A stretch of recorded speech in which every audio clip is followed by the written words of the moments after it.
இப்பொழுது செய்திக்கு நேராக போக போகிறோம். அப்போஸ்தலர் நடவடிக்கை புஸ்தகம் 16ஆம் அதிகாரம் 25, 26 வசனங்களை எடுத்துக்கொள்ளுங்கள்.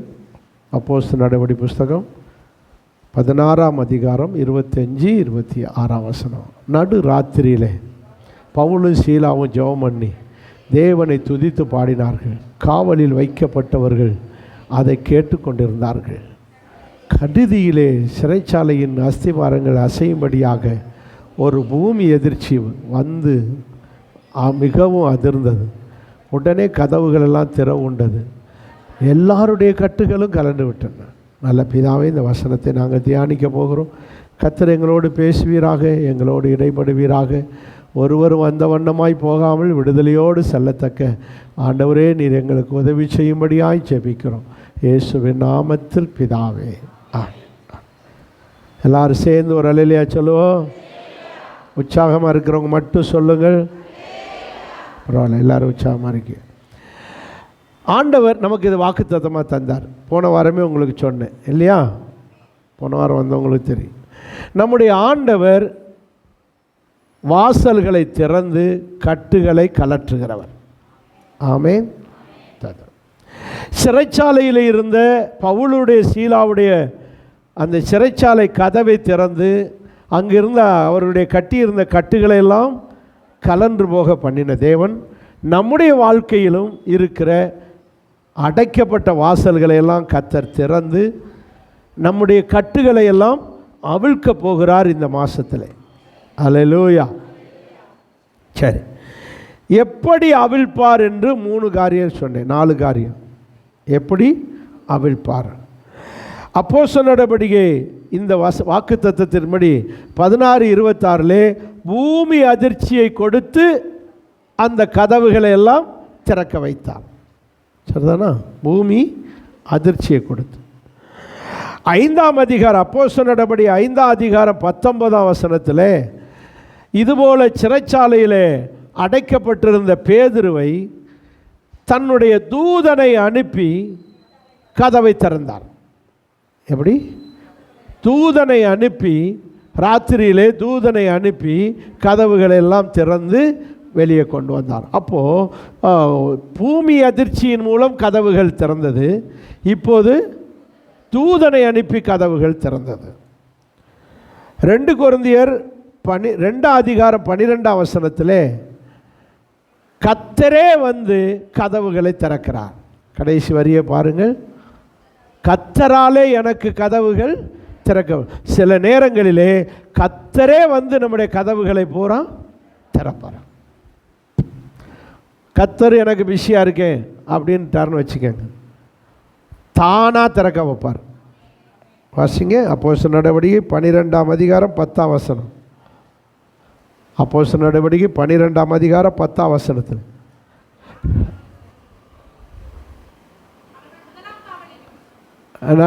நடுவில் பாருங்க, நகரத்துக்கு போகிற இரும்பு கதவண்டையிலே வந்தபோது அந்த இரும்பு கதவு அது தானாக திறவுண்டது. சத்தமாக ஒரு அல்லேலூயா சொல்லுங்க.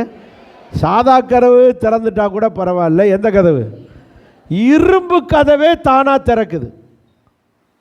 அல்லேலூயா சொல்லுங்க. ஸோ இந்த மாதம் ஒன்று பூமி எதிர்ச்சி மூலம் கதவு திறக்கும், தேவதூதனை அனுப்பி கதவை திறப்பார், கர்த்தரே வந்து கூட கதவை திறப்பார். 3 பேரும் இல்லாட்டாலும் தானாக கதவை திறக்க வைப்பார். இந்த மாதம் கதவு திறக்கிறது நிச்சயம். அல்லேலூயா சொல்லுவோமா? எந்த கதவை திறப்பார்? எந்த கதவை திறப்பார்? எப்படிப்பட்ட கதவுகளை நமக்கு திறக்க போகிறார்? அவர்களுக்கு இரும்பு கதவு, சிறைச்சாலை கதவு இதெல்லாம் திறந்து விட்டார். நமக்கு எந்த கதவை திறப்பார்? 1 கொரிந்தியர் 16ஆம் அதிகாரம் 9ஆம் வசனம். என்ன கதவு?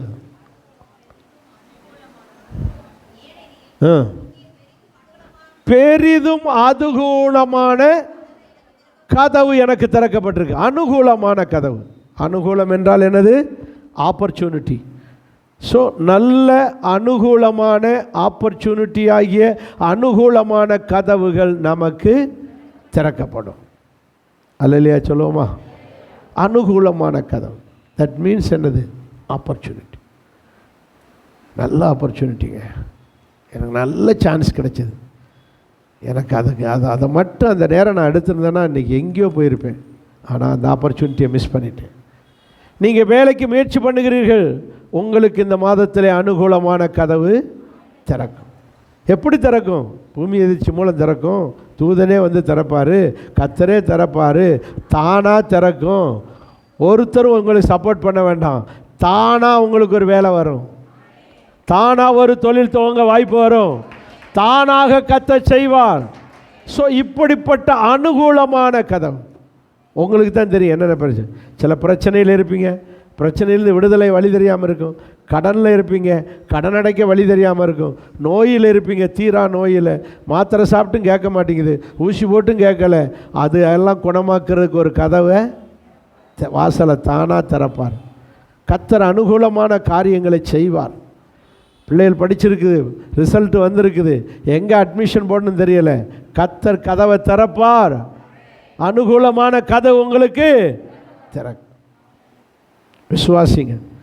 இந்த கதவுக்கு டோர்னு பேர். என்னது? டோர். வாசல், வாசலுக்கு கேட்டுன்னு பேர். என்னது? கேட். கேட்டை திறக்கிறது, கதவை திறக்கிறது, வாசலை திறக்கிறது. நமக்கு ஒரு வாசலை திறப்பார், நமக்கு ஒரு கதவை திறப்பார். இந்த மாதிரி எதிர்பாருங்க, நீங்கள் எதிர்பாருங்க, கண்டிப்பாக வாய்க்க பண்ணுவார். உங்களுக்குள்ளேயே அந்த ஆசையும் எதிர்பார்ப்பும் அந்த வாஞ்சையும் இருந்தால் உங்களுக்கு அது நடக்கும். நடக்கட்டும், வரும்போது பார்ப்போம் அப்படின்னா உனக்கு வந்து நான் செய்யணும்னு எனக்குன்னு அப்படி போயிடுவார் அவர். நீயா எனக்கு தாங்க தாங்க ஆண்டவர் எனக்கு செய்யுங்கன்னு சொல்லி வாஞ்சியோடு கேட்டால் தான் திறப்பார். கேளுங்கள் அப்பொழுது. அப்போ நீங்கள் தான் வாஞ்சி எடுக்கணும். தாய் சோறை பிசைஞ்சு உருட்டி பிசைஞ்சு அப்படி நெய் ஊற்றி பருப்பு ஊற்றி கீரையை பிசைஞ்சு எதை போட்டு பேசவே தெரியாது. ஓரளவுக்கு உருட்டிக்கிட்டு வந்தால் வாய் திறக்கணுமா இல்லையா?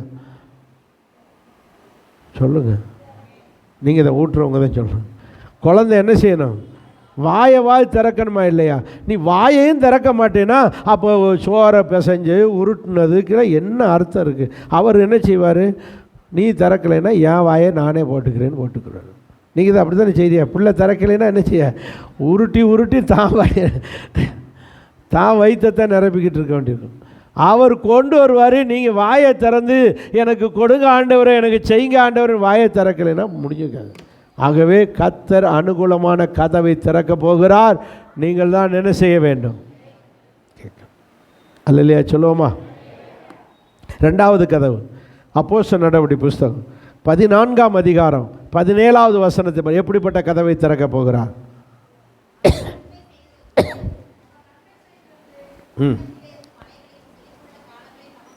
பின்னாடி கடைசியில் பாருங்க.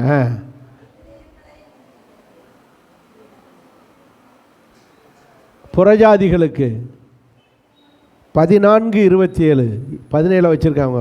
27 வையினா புறஜாதிகளுக்கு விசுவாசத்தின் கதவுகளை திறந்தார்.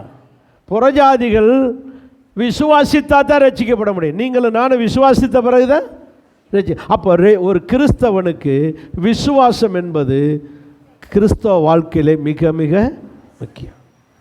த கிறிஸ்டியன் லைஃப், இப்போ தான் சொன்னேன், சிலுவை சுமக்கிற வாழ்க்கை.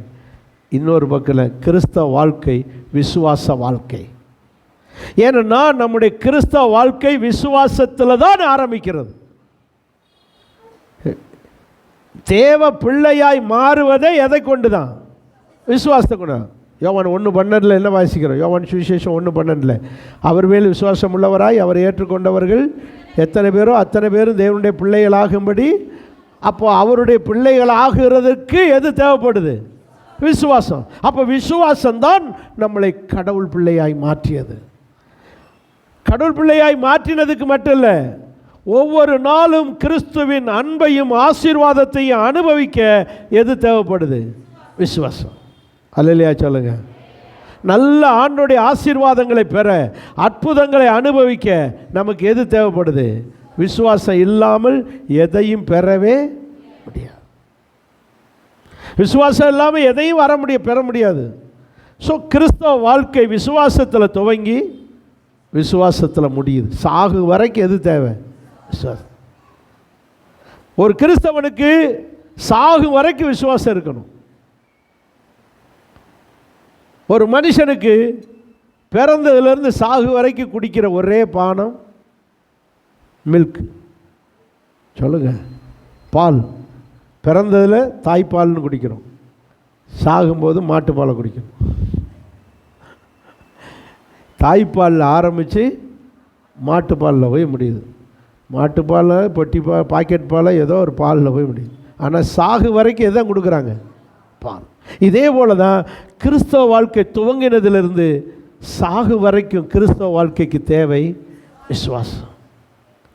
விசுவாசம் இல்லாவிட்டால் கிறிஸ்தவ வாழ்க்கையிலே நன்மைகளை அனுபவிக்க முடியாது, ஆசீர்வாதங்களை பெற முடியாது. இயேசு எத்தனையோ அற்புதம் செஞ்சார், எத்தனையோ அற்புதம் செய்தார். மரித்த சப்பானி நடக்க வைத்தார், கூனியை நிமிர வச்சார், பெரும்பாடு சிறிய குணமாக பேய துரத்தினார். என்ன ஏன் செத்தவனை கூட சொல்லுங்க. ஆனால் இதையெல்லாம் நான் பிறந்த ஊரில், நான் வளர்ந்த ஊரில் செஞ்சு காட்டணும்னு ஆசையாக வளர்ந்த ஊருக்கு வந்தார். நாசரேத்து, அங்கே தான் அவர் வளர்ந்த ஊர். 2 வயசுலேருந்து 30 வயசு வரை அவர் வளர்ந்த இடம் இது நாசரேத். அந்த ஊருக்கு வந்தார். சொந்த ஊரில் கெத்தா வாழ்ந்து காட்டணும், கெத்தா நம்ம சாதித்து காட்டணும், அற்புதம் செய்யணும்னு சொல்லி சொந்த ஊருக்கு வந்தார். வந்தால் சும்மா தலைவலி வைத்த வலி போனதை தவிர ஒரு அற்புதமும் செய்யலை. வாசிங்க, மார்க்கு 6ஆம் அதிகாரம் 5ஆம் வசனம்.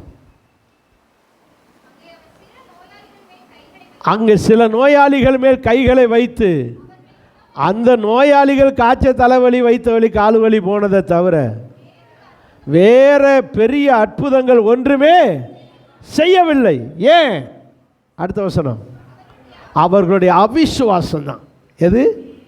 அப்போ விசுவாசம் இல்லாத இடத்துல அற்புதம் நடக்காது. இதை புரிஞ்சுக்கங்க.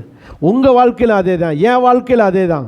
நீ விசுவாசம் இல்லாவிட்டால் கிறிஸ்தவன்னு சொல்லலாம், கிறிஸ்தவன்னு சொல்லிக்கலாம், பைபிள் பூரா தெரிஞ்சு வச்சிருக்கலாம், ஆனால் அற்புதத்தை அனுபவிக்க முடியாது.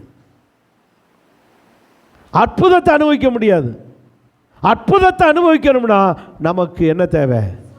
நீ கிறிஸ்தவ குடும்பத்தில் பிறந்திருக்கலாம், கிறிஸ்தவ பிறந்ததுலேருந்து கிறிஸ்தவனாக இருக்கலாம், 10-20 வருஷமாக கிறிஸ்தவனாக இருக்கலாம், நல்லா பாடலாம், நல்லா ஆராதிக்கலாம், ஏன் சண்டே கிளாஸ் கூட நல்லா நடத்தலாம், விபிஎஸ் நடத்தலாம். ஆனால் விசுவாசம் இருந்தால் தான் நீங்கள் அற்புதத்தை அனுபவிக்க முடியும். இதை புரிஞ்சுக்கிட்டு நான் விசுவாசத்தில் வளர வேண்டும். இன்றைக்கிலிருந்து உங்களுக்கு ஒரு விசுவாச கதவை திறக்க போகிறார். விசுவாச கதவை திறக்க போகிறார். விசுவாசம் உங்களுக்குள்ளே வரப்போகிறது. விசுவாசம் என்றால் என்ன?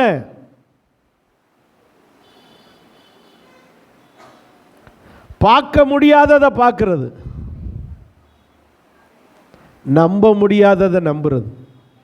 சொல்லுங்க, எபிரேயர் 11:1 சொல்லுங்க. விசுவாசமானது எப்படி சொல்லுங்க, நான் சொல்கிறேன், உங்களுக்கு புரிகிற மாதிரி சிம்பிளாக சொல்கிறேன். விசுவாசமானது நம்பப்படுகிறவைகளின், அப்படின்னா என்ன? நம்ப முடியாததை நம்புறது. நம்ப முடியாது, ஆனால் அதை என்ன செய்யறது? இதெல்லாம் எப்படி எனக்கு நடக்கும், அதை நம்பணும். அதுக்கு பேர் தான் என்னது? இன்னொன்று காணப்பட, பார்க்காதது, ஆனால் பார்க்காததை பார்க்கணும். அதுக்கு பேர் தான் என்னது? விசுவாசம். அப்படியே பார்க்கல, இதுவரை பார்க்கல, பார்க்க முடியாததை பார்ப்பது, அதுதான் என்ன பார்வை? விசுவாச பார்வை. பார்க்க முடியாததை பார்ப்பது, நம்ப முடியாததை நம்புவது. இப்போ பாருங்க, ஸ்ரீவில்லிபுத்தூர் தெரிய மாட்டேங்குது, பார்க்கவே ஆனால் பார்க்குறோம். அந்த பார்வைக்கு பேர் விசுவாச பார்வை. பார்க்க முடியாததை பார்ப்பது, நம்ப முடியாததை நம்புவது, அதுக்கு பேர் தான் என்னது? விசுவாசம். இந்த விசுவாசத்தில் வளரணும். ஏன் எப்படி விசுவாசம் சீவுழுத்துறது தெரியலையே? எப்படி தெரியுது? பைபிளில் சீவுழுத்தூர்னு இருக்குங்க. பரலோகம்னு ஒன்று பரலோகத்தில் பைபிளில் இருக்குது. அதை அப்படியே விசுவாசிப்பது, பார்க்க முடியாததை பார்க்காததை பார்ப்பது.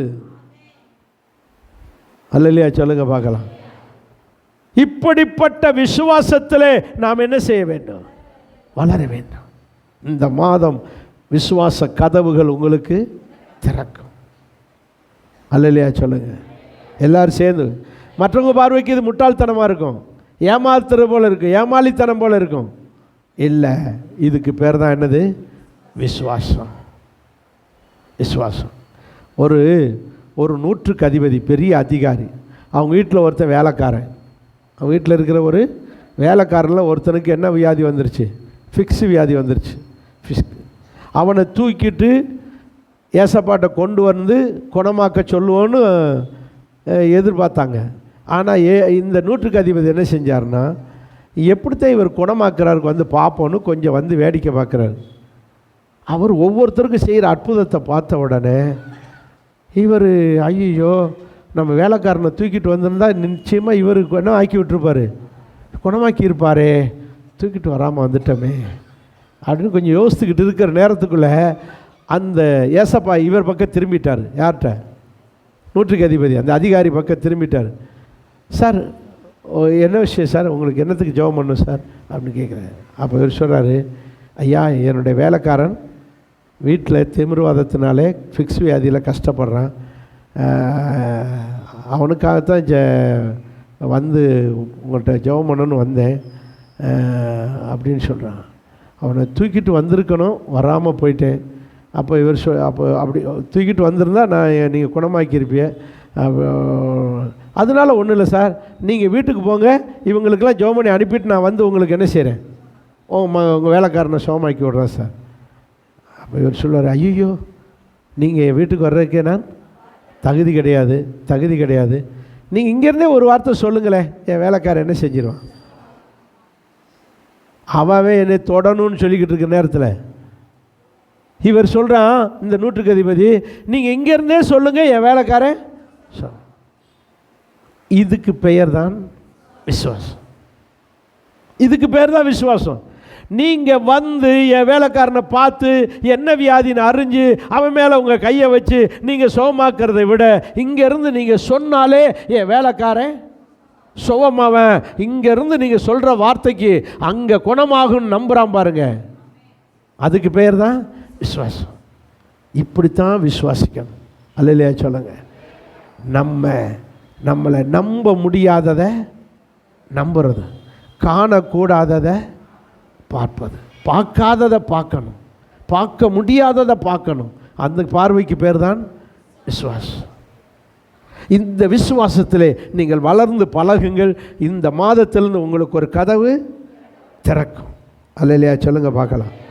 கர்த்தர் அப்பொழுது இந்த மாதத்தில் உங்களுக்கு அற்புதங்கள் நடக்கும், அதிசயங்கள் நடக்கும், ஒண்டர்ஸ் நடக்கும், மிராக்கிள் நடக்கும். கர்த்தர் உங்களுக்கு அற்புதங்களை செய்வார். விசுவாசம் இருக்கிற இடத்துல அற்புதம் நடக்கும். ஆமேன், ஆமேன். சரி, நமக்கு நேரமாகுது, கடகடன் போகிறேன். மூன்றாவது ஒரு வாசல், 2 பேதுரு 2ஆம் அதிகாரம் 9ஆம் வசனம். அவர் திறக்க போகிற வாசல்கள்: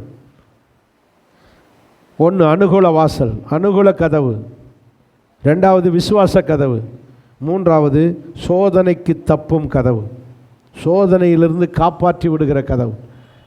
கர்த்தர் தேவபக்தி உள்ளவர்களை சோதனையிலிருந்து ரட்சிக்கிறார். சொல்லுங்க, சோதனையிலிருந்து காப்பாற்றுகிறார், ரட்சிக்கிறார். எப்படி ரட்சிக்கிறார்? எப்படி ரட்சிக்கிறார்? யாரை ரட்சிக்கிறார்? தேவபக்தி உள்ளவர். அப்படி தேவபக்தி உள்ள நபர் யாரு? அதுக்கு முந்தின வசனம், 8ஆம் வசனம். யாரு? நீதிமானாகிய லோத்து. இந்த லோத்து தேவபக்தி உள்ள மனுஷன். நீதிமான். நீதிமான் அதே நேரம் தேவ பக்தி உள்ளவன். இப்படிப்பட்டவர்களுக்கு சோதனை. அடுத்த வசனம் 9ஆம் வசனத்தில் என்ன வருது? சோதனை. என்ன சோதனை? ஒரு இக்கட்டான சோதனை. இந்த சோதனையை ஆதியாகமம் 19ஆம் அதிகாரத்தில் பார்க்குறோம். ஆதியாகமம் 19ஆம் அதிகாரத்தில் என்ன சோதனை? அந்த ஊரே மோசமான ஊர். என்ன ஊர்? சோதம் குமாரா. என்ன ஊர்? சோதம் குமார். நல்லா கவனிச்சுக்கங்க. ஆபிரகாம் தன்னுடைய அண்ணன் மகனாகிய லோத்துவோடு சேர்ந்து ஒற்றுமையாக இருந்தார்கள். 2 பேருடைய மெய்ப்பர்களுக்கு என்ன வந்துருச்சு? தகராறு வந்துருச்சு. 2 பேருடைய மெய்ப்பர்களுக்கு தகராறு வந்துருச்சு. அதனுடைய விளைவு ஆபிரகாமுக்கும் லோத்துவுக்கும் பிரிவினை வந்துருச்சு. மெய்ப்பர்கள்ட்ட ஆரம்பித்த சண்டை பெரியவங்ககிட்ட வந்துருச்சு, ஓனர்ஸ்கிட்ட வந்துருச்சு. லேபர்ஸ்கிட்ட ஆரம்பித்த பிரச்சனை ஓனர்ஸுக்கு வந்துருச்சு. சில வீடுகளில் பிள்ளைகள்கிட்ட ஆரம்பிக்கிற சண்டை பெரியவங்ககிட்ட போய் முடிஞ்சிடும். அண்ணன் தம்பியாக தான் இருப்பாங்க, அக்கா தங்கச்சியாக இருப்பாங்க. இந்த பிள்ளைகளை அடிச்சுக்கிட்ட சண்டை கடைசியில் பெரியவங்க 2 பேரும் பிரிவாங்க. இதே போல் இங்கே மெய்ப்பர்கள்ட்ட வேலைக்காரங்கிட்ட ஆரம்பித்த சண்டை பெரியவங்க. அப்போ ஆபிரகாம் சொல்லுவார், தம்பி நீ வடக்க போனால் நான் தெற்க போகிறேன், நீ கிழக்க போனால் நான் மேற்க போகிறேன். நமக்குள்ளே சண்டை சச்சரவு வேணாம், ஆளுக்கு ஒரு பகுதியில் போய் என்ன செய்வோம், ஆடு மாடை மேய்ச்சி பழச்சிக்கலாம் அப்படின்னு சொல்கிறார். அப்போ இவன் கண்களை ஏறெடுத்து பார்க்குறான். அருமையான பகுதி சோதம். எப்படி சொல்லியிருக்கு? சோதம் 14ஆம் அதிகாரத்தில் இருக்குது, 14ல். ஆதியாகமம் 14ஆம் அதிகாரத்தில் அவன் கண்களை ஏறெடுத்து பார்த்தபோது அந்த சோதம் எப்படி இருக்கான்? ஏதேனை போல இருக்கான், ஏதேன் தோட்டத்தை போல இருக்குது. அந்த அளவுக்கு அந்த 10ஆம் வசனம் சொல்ல போகிறது. 10ஆம் வசனத்தில் அவன் கண்களை ஏறெடுத்து பார்த்தபோது கர்த்தருடைய தோட்டத்தை போலவும் அப்படியே ஏதேனை போல இருக்கிறது, அப்படியே செழிப்பாக இருக்கு. உடனே இவன் என்ன செஞ்சான்? கண்களை ஏறெடுத்து அவன் 12ஆம் வசனத்தில் கானான் தேசத்தில் குடியிருந்தான். லோத்து, ஆபிரகாம் கானான் தேசத்தில் இருந்து கொண்டார். லோத்து யோர்தானுக்கு அருகாமையில் இருக்கிற சமபூமியான சோதோமுக்கு நேராக கூடாரம் போட்டான். எங்கே வந்திருக்காரு? சோதோம். ஏனென்றால் அந்த இடம் கர்த்தருடைய தோட்டமாகிய ஏதேனை போல செழிப்பாக இருந்தது. இந்த ஊர் சோதோம் என்ற ஊர் ஒரு செழிப்பான ஊர். என்ன ரகசியம்? யோர்தான் நதி வந்து பாயுது. யோர்தான் நதி வருகிறது. எங்கே இருந்து? லீபனோன் மலைத்தொடரில் உற்பத்தியாகி எர்மோன் மலைக்கு வந்து எர்மோன் அங்கேருந்து கலிலேய கடலுக்கு வந்து கலிலேய கடலிருந்து இந்த சோதோம் ஊருக்கு வருகிறது. இப்படி ஒரு யோர்தான் நதி ரொம்ப அருமையான தண்ணி, சுத்தமான தண்ணி, ரொம்ப நல்ல தண்ணி. அதனால் சோதோம் குமாரா செழிச்சு கொழுங்குது. அட்டனே இவன் கண்களை ஏறெடுக்கிறான். யார்? லோத்து. இங்கே தான் நம்ம ஆடு மேய்க்கிறதுக்கு ஏற்ற இடம். நான் சொல்கிற சத்தியத்தை நல்லா கவனிச்சுட்டே வாங்க. அல்லையா சொல்லுங்கள். எல்லோரும் சேர்ந்து வர அல்லையா சொல்லுங்கள். இப்போது ஆடு மேய்ச்சி நல்ல ஆடு மாடுகள்லாம் பழுகி பெருகிருச்சு லோத்துவுக்கு. ஆனால் அக்கிரமும் பழுகி பெருகி போச்சு. அக்கிரமம்னா அக்கிரமம், அநியாயம் பிடிச்ச அக்கிரமம். ஆணுக்கு ஆண் செல்ஃப் செக்ஸ், அதாவது ஆணை இன்னொரு ஆணோடு செக்ஸ் வைக்கிறது, ஒரு பெண்ணு பெண்ணோட. இப்படிப்பட்ட பாவம் நிறைஞ்ச ஒரு ஊராக மாறிடுச்சு. என்ன ஊர்? சோதம். அந்த ஊரில் உள்ள அக்கிரமம் தேவ சமூகத்துக்கு போனது. தேவன் அந்த ஊரை அழிக்க தீர்மானித்தார். அப்போ அழிக்க போனால் அங்கே யார் இருக்கா? தேவ பக்தி உள்ள மனுஷனாகிய நீதிமானாகிய லோத்து இருக்கார். அவருக்கு ஒரு மனைவி, 2 பிள்ளைகளோடு இருக்கார். ஆகவே அவர் அந்த வீட்டுக்கு அந்த ஊருக்கு போய் அந்த குடும்பத்தை காப்பாற்றிட்டு அந்த ஊரை அழிக்கணும்னு தீர்மானம் இருக்கார். அதற்காக 2 தூதனை அனுப்பி வச்சார். 2 தூதர்கள் மனுஷ உருவத்தில் போய் நிற்கிறார்கள். யார் வீட்டில்? லோத்து வீட்டில். ஏன் இதை கேட்குறேன்னா நீங்கள் கவனிக்கணும். அல்லையா சொல்லுங்கள். நிற்கிறாங்க. அங்கே போனபோது அவர்கள் யாரோ வெளியூருக்காரங்க வந்திருக்காங்கன்னு தெரிஞ்சவுடனே அவர்களையும் பிடித்து பாவம் செய்ய, அவர்களோடு அந்த செக்ஸு, ஆணுக்கு ஆண் செக்ஸ் பாவம் செய்ய அவர்கள் போய் கதவை தட்டுறாங்க. வாசிங்க 19 அதிகாரம் 6ஆம் வசனத்தில், ஆதியாகமம் 19:6. அப்பொழுது லோத்து கதவை பூட்டிக்கிட்டாரு. இந்த 2 பேரையும் வீட்டுக்குள்ள விட்டு என்ன பண்ணிட்டாரு? கதவை பூட்டிட்டாரு. அவங்க கதவை சுற்றி சுற்றி வாசல் தெரியாத அளவுக்கு கண்ணை குருடாக்கி விட்டார். சுற்றி சுற்றி வந்துக்கிட்டு இருக்காங்க, கதவை கண்டுபிடிக்கவே முடியலை. அப்போ இவர் சொல்கிறாரு, சகோதரரே, எங்கள் வீட்டுக்கு விருந்தாடியாக வந்தவங்கள ஒன்றும் செஞ்சிடாதே, இந்த அக்கிரமத்தை செய்ய வேண்டாம். அப்படி உங்களுக்கு பாவம் செய்யணும்னா என் 2 பொம்பளை பிள்ளைகளை வேணாலும் தர்றேன், நீங்கள் இந்த மாதிரி செய்யாதியே, விருந்தாடியை செய்யாதீன்னு கெஞ்சி பார்க்குறான். கேட்கல அந்த அளவுக்கு அந்த பட்டணத்து மக்கள் அக்கிரமம் பிடிச்ச மக்களாக இருக்காங்க. ஆண்டவர் பார்த்தாரு. இப்போ பார்த்தீங்கன்னா 10ஆம் வசனத்தில் 16ஆம் வசனம், எத்தனை வசனம்? 16 வாங்க.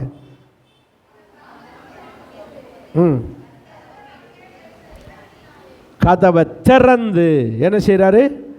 2 கதவை திறந்து லோத்து பொண்டாட்டியை ஒரு தூதன் பிடிச்சிக்கிட்டான். லோத்துடைய பிள்ளைகள் 2 பேரையும் ஒரு தூதன் பிடிச்சிக்கிட்டான்.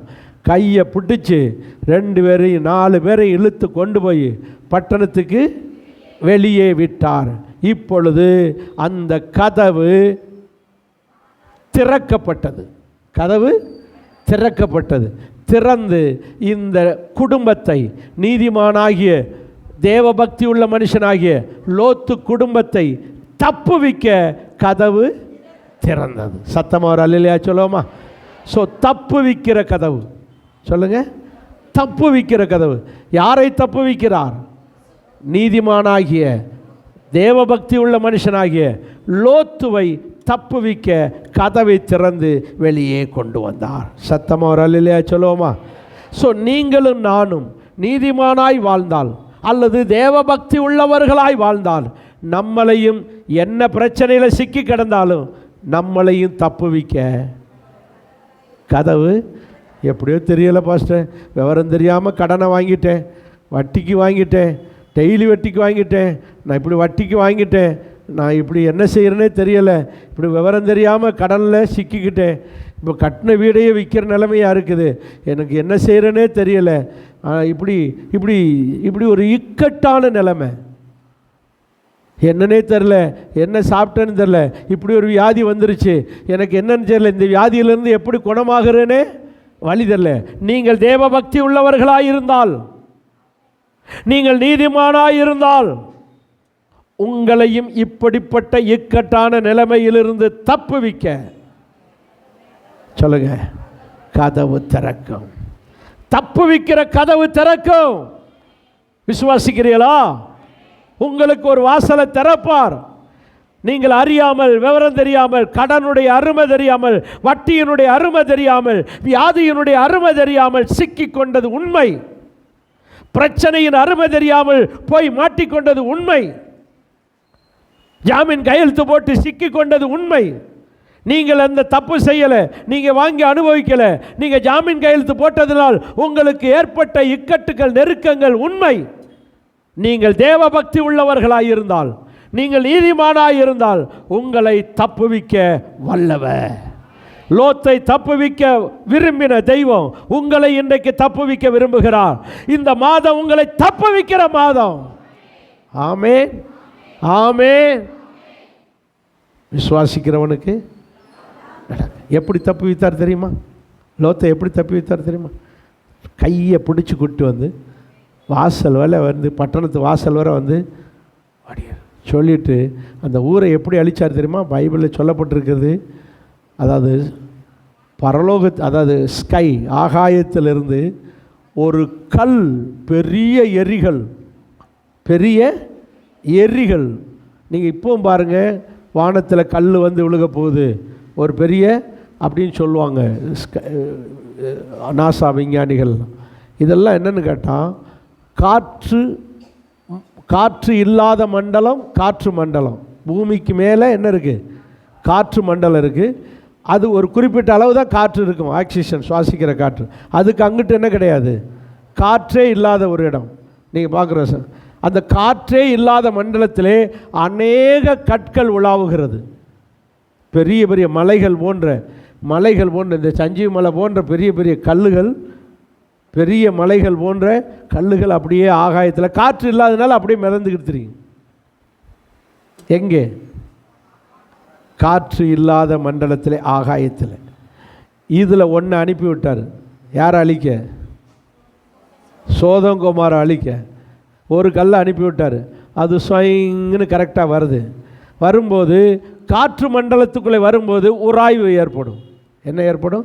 உராய்வு ஏற்படும்.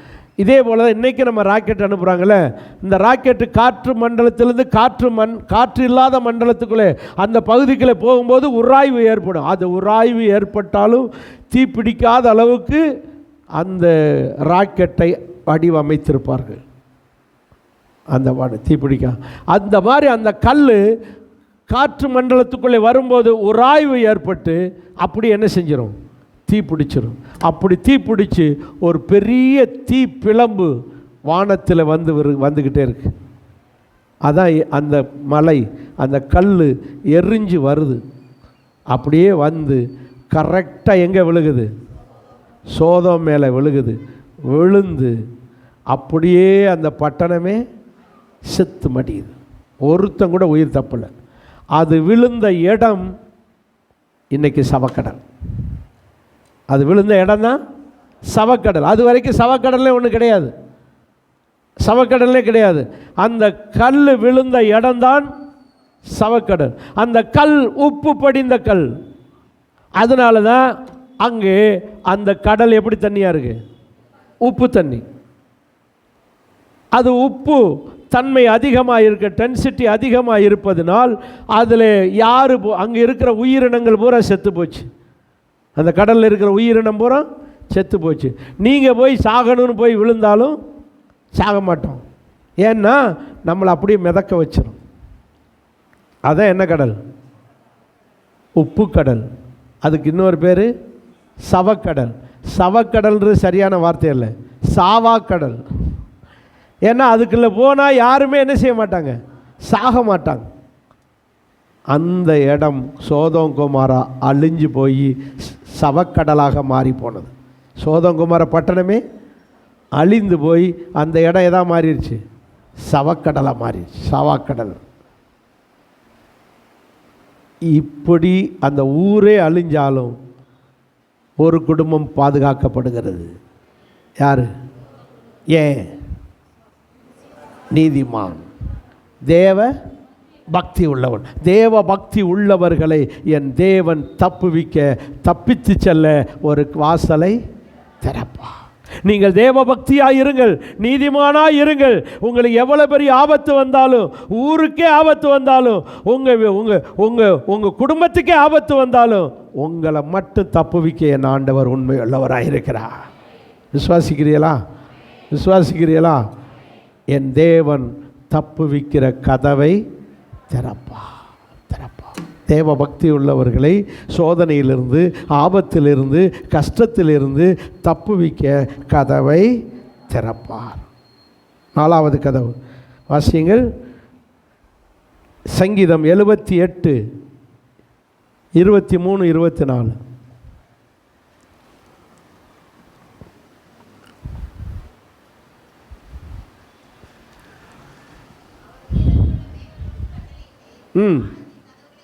வானத்தின் கதவுகளை திறந்து, எப்படி சொல்லியிருக்கு? வானத்தின் கதவுகளை. கர்த்தர் தம்முடைய ஜனத்துக்கு எந்த கதவை திறப்பார்? வானத்தின். அப்போ வானம் என்றால் என்ன? இங்கிலீஷில் பரலோகம், ஹெவன் இருக்கும். 2 வார்த்தை இருக்குது. ஒன்று ஸ்கை, இன்னொன்று ஹெவன். ஸ்கை என்பது ஆகாய மண்டலம். ஆகாய மண்டலத்துக்கு தமிழ் என்னதான் சொல்லியிருக்கு? சில இடத்துல ஆகாய மண்டலம்னு எழுதியிருக்கும், சில இடத்துல வானம்னு எழுதியிருக்கும். புரிஞ்சவங்க அல்லையா சொல்லுங்கள். பைபிளை படிக்கும்போது கவனமாக படிக்கணும். இது வானத்தை காட்டுதா பரலோகத்தை காட்டுதான்னு பார்க்கணும். நீங்கள் பைபிளில் பார்த்தீங்கன்னா 115 சங்கீதத்தில்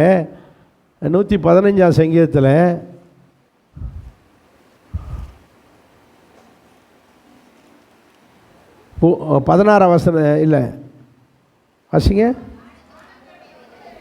வானங்கள் கர்த்தருடையவைகள், பூமியையோ மனுபுத்திரருக்கு கொடுத்தார். பூமியை மனுஷனுக்கு வச்சு கொடுத்துட்டு வானத்தை அவர் வச்சுக்கிட்டார். அங்கே யார் இருக்கான்னா தூதர்கள் இருக்காங்க. தூதர்களுக்கு வானத்தை கொடுத்துட்டு மனுஷர்களுக்கு பூமியை கொடு. இந்த வானம் என்ற இடத்துல நீங்கள் எல்லாம் பார்த்தீங்கன்னா ஹெவன் இருக்கும். ஆதியாகமம் 1:1 God created heaven and earth, பரலோகத்தையும் பூமியையும் படைத்தார். கவனிக்கிறீங்களா இல்லையா? இல்லையா சொல்லுங்க எல்லாரும் சேர்ந்து ஒரு இல்லையா சொல்லுங்க. பரலோகத்தையும் பூமியையும் படைத்தார். பரலோகத்தையும் அவர் வச்சுக்கிட்டு தூதர்களுக்கு கொடுத்துட்டு பூமியை மனுபுத்திரருக்கு கொடுத்தார். ஸோ பரலோகம் ஆங்கிலத்தில் ஹெவன் என்று சொல்லுவது தமிழில் வானம் என்று சொல்லப்பட்டிருக்கு. புரிஞ்சவங்க இல்லையா சொல்லுங்க. இப்போ நல்லா கவனிக்க வேண்டிய சத்தியம், ஆண்டவர் வானத்தின் கதவுகளை திறக்கிறார் என்றால் கவனிக்கிறீங்களா இல்லையா? பிரசங்கம் இருக்கீங்களா இல்லையா? எந்த கதவை திறக்கிறாரு? பரலோக கதவை திறப்பார். பரலோக கதவை திறக்கிறார். பரலோக கதவை யாருக்கு திறக்கிறார்? அங்கே தான் முக்கியம். யாருக்கு பரலோக கதவை திறப்பார்? மல்கியா 3:10.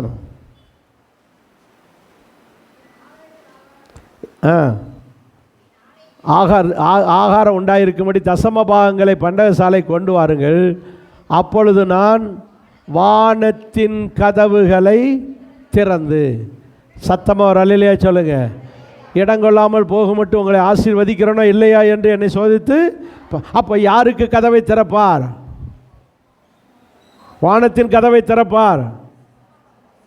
உங்கள் வாயில் வரமாட்டேங்குது. கொடுத்தா தானே வரும். தசமபாகம் கொடுக்கிறவர்களுக்கு பரலோக கதவு திறக்கும். சரியாக திறக்கல மலை, இந்த சாரல் மலை மாதிரி தான் இருக்குது.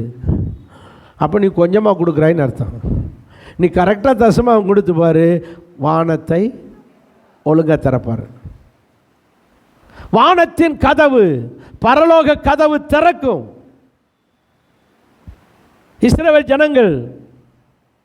இஸ்ரவேல் ஜனங்களுக்கு கதவை திறந்தா. ஆமென். பரலோக கதவை திறந்தா. அவர்கள் சாப்பாட்டுக்கு வழி இல்லை. அவங்களுக்கு சாப்பாட்டுக்கு வழி இல்லை. வனாந்தரத்தில் இருக்காங்க. கொண்டு வந்த கோதுமை எல்லாம் தீர்ந்து போச்சு. என்ன செய்யணும் தெரியல. ஆண்டவர்கிட்ட கேட்குறாங்க, ஆண்டவரே சாப்பாட்டுகள். உடனே பரலோகத்தில் இருக்கிற தூதர்களுக்கு சொன்னார், ஏப்பா அரிசியை கூட கொஞ்சம் போடுங்கடா, 10 மூடை அரிசியை போடுங்க. என்ன ஆண்டவரே, கீழே என் ஜனங்கள் சாப்பாட்டுக்கு வழி இல்லாமல் இருக்காங்க, நீங்கள் சாப்பிட்ற சாப்பாடை கீழே கொஞ்சம் அனுப்பி விடுங்க, சமைச்சு பொங்கி சோறாகவே கொடுங்க அப்படின்னு சொல்லி அங்கே வேக வச்சு சோறை வேக வச்சு அங்கேருந்து அனுப்பி விடுறாரு. அது எல்லாம் இங்கே வரும்போது அவர் கொத்தமல்லி சைஸுக்கு ஆயிடுச்சு. உருண்டு எது சாப்பாடு. இங்கே வந்தவுடனே அவங்களுக்கு மண்ணில் கிடந்த ஜனங்க எடுத்து சாப்பிடணும். முதல்ல பனியை பெய்ய வச்சு அந்த பனி மேலே என்ன செய்யுது, இந்த அப்போ விழுந்து கிடக்கு சாப்பாடு. மண்ணா, அதுக்கு என்ன பேர்? ஏன்னா மண்ணில் விழுந்ததுனால அதை தூக்கி வச்சுக்கிட்டு என்ன செஞ்சாங்க, மண்ணான்னு பேர் வச்சாங்க. இவங்க தான் பேர் வச்சது போகிறோம். எடுத்து பார்த்தா என்ன சைஸில் இருக்குது, கொத்தமல்லி சைஸில். என்ன கலரு, வெண்மை. Very good. என்ன கலரு, வெண்மை. ஏற்கனவே பனி எப்படி இருக்கும், வெள்ளையாக இருக்கும். இந்த வெள்ளைக்குள்ளே இந்த வெள்ளையாக கிடக்கு. அப்போ கண்டுபிடிக்கிறது கஷ்டம். அப்போ தேடி இது பனியா இல்லை இது மண்ணாவா அப்படின்னு பார்த்து புறக்கி எடுத்து சேர்க்கணும். வேறு என்ன வேலை? எந்த வேலைக்கு போகிற நீ? டெய்லர் வேலைக்கு போறியா, இல்லை மில்லு வேலைக்கு போறியா, வயல் வேலைக்கு போறியா? ஒரு வேலையும் கிடையாது. இந்த இதையாவது ஒழுங்காக செய்யின்னு சொல்லி புறக்க விட்டார். புறக்கி ஒரு தலைக்கு ஒரு ஓமர் சேர்த்தாங்க. சரி, இது எப்படி சமைக்கிறது, டேஸ்ட்டு எப்படி இருக்குது, எடுத்து நாக்கில் வச்சு நல்லா இனிக்குது, சீனி கலந்துருக்கு, நல்லா இனிக்குது, உப்பு இருக்கா, ஆமாம் உப்பு இருக்குது. அப்போ உப்பு சீனி உரப்பு எல்லாம் மிக்ஸ் பண்ணி தான் வந்திருக்கு. எல்லாம் எடுத்து சோறை அப்படியே கொதிக்க வச்சு வடித்தாச்சுன்னா சோறு. நல்லா கூட கொஞ்சம் வேக வச்சு கிண்டியாச்சுன்னா கூழ். அப்படியே லேசாக கொஞ்ச நேரம் வேக வச்சு அப்படியே பச்சையாகவே அப்படியே போட்டு அரைச்சி தட்டியாச்சுன்னா சப்பாத்தி. இப்படி சப்பாத்திக்கு சப்பாத்தி, சோத்துக்கு சோறு, ஒரே ஐட்டத்தை பல விதமாக செஞ்சு நல்லா தின்னாங்க. எத்தனை வருஷம்? 4 வருஷமா 40 வருஷமாக தின்னு கொளுத்து கொழுப்பு. ஆனாலும் ஆண்டவர் பாருங்கள், ஒரு தடவை கொடுத்தாருன்னா கரெக்டாக கொடுத்துருவார். அல்லையா சொல்லுங்கள். எனக்கு வேலையே இல்லை ஆண்டவர், எனக்கு ஒரு வேலை கிடைச்சாரு, இரு உனக்கு ஒரு வேலை தருவேன்னு ஒரு வேலை போட்டு கொடுப்பாரு. அந்த வேலைக்கு போனதுலேருந்து மாதம் சம்பளம் வந்துடும். ஆமே. இல்லை உனக்கு இந்த மாதம் சம்பளம் கட்டுன்னு சொன்னாரா, ஒரு தடவை தான் வேலைக்கு கேட்டீங்க, இன்றைக்கி மாதம் சம்பளம் போட்ட மாதிரி உங்களுக்கு கர்த்தர் தந்துக்கிட்டே இருக்கிறார். இப்படித்தான் என் கர்த்தர் ஒரு தடவை கொடுத்துட்டாருன்னா கொடுத்துக்கிட்டே இருப்பார். ஆண்டவர் வானத்தின் கதவுகளை திறப்பார். உபாகம புஸ்தகம் 28ஆம் அதிகாரம் 12ஆம் வசனத்தை பாருங்கள். உபாகமம் 28:12.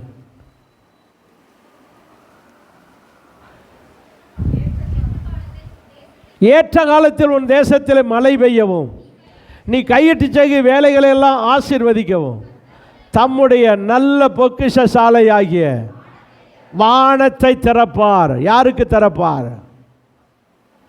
யாருக்கு திறப்பார்? என்னன்னு சொல்றது? தசமபாகம் கொடுக்கிறவனுக்கு, தேவ ஜனத்துக்கு திறப்பார். தேவனுடைய ஜனத்துக்கு, தேவனுடைய வசனத்துக்கு கீழ்ப்படுகிறவர்களுக்கு திறப்பார். தேவ வசனத்தை கை கொள்ளுகிறவர்களுக்கு வானத்தை திறப்பார். இங்கே பாருங்க, மழை பெய்கிறதுக்கு வானத்தை திறக்கிறார். அது ஸ்கை, அவங்களுக்கு திறக்கிறது ஸ்கை. இன்னொன்று, ஆண்டவர் தம்முடைய நல்ல பொக்கிஷ சாலையாகிய வானத்தை திறக்கிறார். உங்களுடைய வேலைகளை ஆசீர்வதிக்க நீங்கள் கையிட்டு செய்கிற, நீங்கள் சிலர் விவசாய வேலை செய்கிறீங்க, சிலர் வியாபாரம் செய்கிறீங்க. வியாபாரம் செய்கிறவர்களுக்கு உங்களுக்கு கையிட்டு செய்கிற வேலையை ஆசீர்வதிக்க வானத்தை திறப்பார்.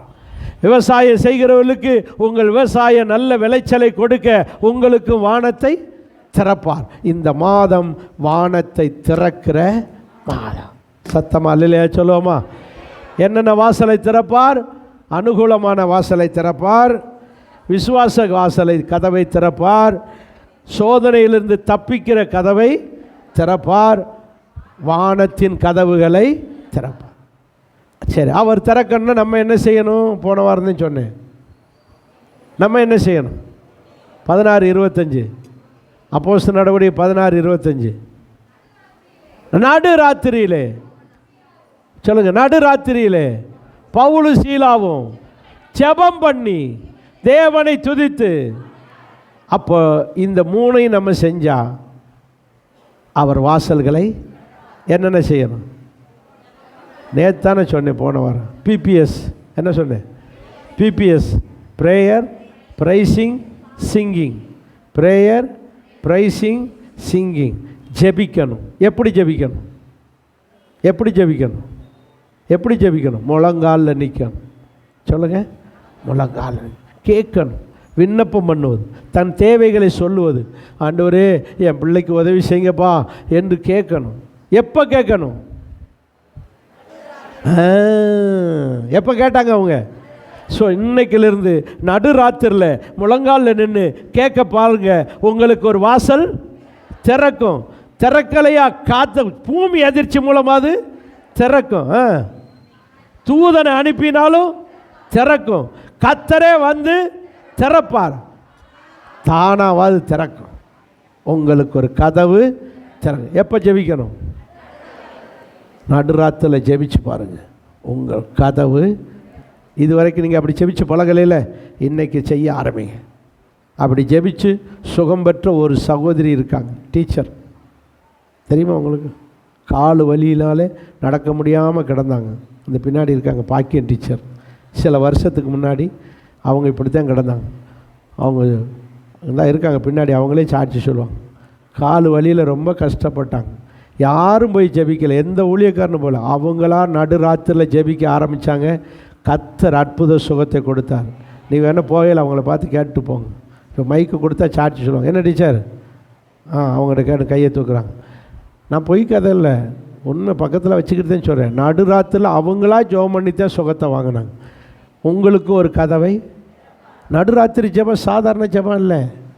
நீங்கள் பாருங்கள், நீங்கள் ஜெபிக்கிறது மற்றவங்க கேட்கணும். இங்கே பாருங்கள், பவுலும் சீலாவும் நடுராத்திரில் ஜெபம் பண்ணினார்கள். கடைசி வரியை வாசிங்க. காவலில் வைக்கப்பட்டவர்கள் அப்படின்னா சத்தமாக ஜெபிச்சாங்கன்னு அர்த்தம். நம்ம என்ன செய்கிறோம்? மொனன்னு அவங்க தூங்குறவங்க எந்திரிச்சிடக்கூடாதுல்ல, அதனால் மொன சோதனை இப்படி ஜெபிக்காது. தூங்குனவங்களுக்கு கேட்டாலும் சரி, எந்திரிச்சாலும் எந்திரிக்காட்டாலும் நீங்கள் சத்தமாக ஜெபிச்சாதான் உங்களுக்கு அற்புதம் நடக்கும், கதவு திறக்கும். நீங்கள் பாருங்க, பவுலு சீலாவு ஜெபித்ததை மற்ற காவலில் உள்ளவர்கள் எங்களுக்கெல்லாம் டிஸ்டர்பாக இருக்குது, ராத்திரியில் தூங்குற நேரம் இப்படி ஜெபம் பண்ணுறேன்னு எனக்கு சொன்னாங்களா? இல்லை. ஏன்னா அவங்க கட்டுகளும் என்ன செய்யும்? அவிழ்ந்தது. நீங்கள் ஜெபிச்சா உங்கள் வீட்டில் தூங்குறவங்களுக்கு அற்புதம் நடக்க போகுது. நீங்கள் ஜெபிக்கிறத உங்கள் வீட்டில் உள்ளவங்க கேட்கணும். அந்த அளவுக்கு சத்தமாக என்ன செய்யுங்க? ஒன்று வீட்டில் உள்ளவங்க கேட்கணும், பக்கத்து வீட்டுக்காரங்க கேட்கணும். நடு ராத்திரில் முழங்காலில் நின்று ஜெபிச்சு பாருங்கள், ஒரு 10 நாளில் ரிசல்ட் வந்துடும். இந்த மாதம் பூரா ஜெபிச்சு பாருங்கள், இந்த மாதம் முடிகிறதுக்குள்ள அற்புதம் நடக்கும். ரட்சிக்கப்படாதவர்கள் ரட்சிக்கப்படுவார்கள். உங்கள் வீட்டிலே ஒரு கதவு திறக்கும். கடனை அடைக்க வாசல் திறக்கும். நோய் குணமாகும். என்ன நோயினாலும் அந்த டீச்சருக்கு சுகத்தை கொடுத்த தெய்வம் உங்களுக்கு கொடுக்க மாட்டாரா? எப்போ ஜெபிக்கணும்? பரவாயில்லையே, ஞாபகமாக வச்சிருக்கீங்களே. நடுராத்திரில் முழங்காலில் நில்லுங்க. முழங்கால் போட முடியாட்டா உட்காந்துக்கங்க, ஆனால் ராத்திரில் ஜெபம் பண்ணுங்க. எவ்வளோ நேரம்னு சொல்லலை, உங்களுக்கு நேரம் உங்களால் முடிஞ்ச வரை ஜெபம் பண்ணுங்க. 10 நிமிஷமாக இருக்கலாம், அரை மணி நேரமாக இருக்கலாம், 1 மணி நேரம் இருக்கலாம். உங்களால் எவ்வளோ நேரம் முடியுமோ பண்ணிக்கிட்டே இருங்க. ஆமே. பண்ணுவீங்களா? இந்த மாதம் ஜெபம் பண்ணுங்க. ஜெபம் பண்ணிவிட்டு என்ன செய்யுங்க? துதியுங்கள், ஸ்தோத்திரம் சொல்லுங்கள், நிறைய ஸ்தோத்திரம் சொல்லுங்கள். புகழ்ந்து ஆண்டோடைய நாமத்தை புகழ்ந்து சொல்லி, நீ நல்லவர் ஆண்டவரே, நீ பெரியவர் ஆண்டவரே, ஸ்தோத்திரம் தோத்திரம் தோத்திரம் தோத்திரம் தோத்திரம் தோத்திரம், நீ வல்லவர் ஆண்டவரே, தோத்திரம் தோத்திரம். இப்படி அவருடைய நாமத்தை சொல்லி சொல்லி என்ன செய்யுங்க? துதியுங்கள். அவர்கள் துதித்தார்கள், அவர்கள் ஜெபித்தார்கள், துதித்தார்கள், பாடினார்கள். பாட்டு அந்த இருட்டுக்களை எப்படி பாட? தெரிஞ்ச பாட்டை பாடுங்க. 2 வரி தான் மனப்பாடமாக தெரியும்னா மனப்பாடமாக 2 வரியை பாடுங்க. அல்லையா சொல்லுங்க. ஆமேன். தெரிஞ்ச பாட்டை 2 வரினாலே மனசில் அந்த நேரம் வர்ற பாட்டுகளை என்ன செய்யுங்க? பாடுங்க. ஜெபியுங்கள், துதியுங்கள், பாடுங்கள், கதவு திறப்பதை சாட்சியாக வந்து சொல்லுங்கள். எழுந்திருப்போம்.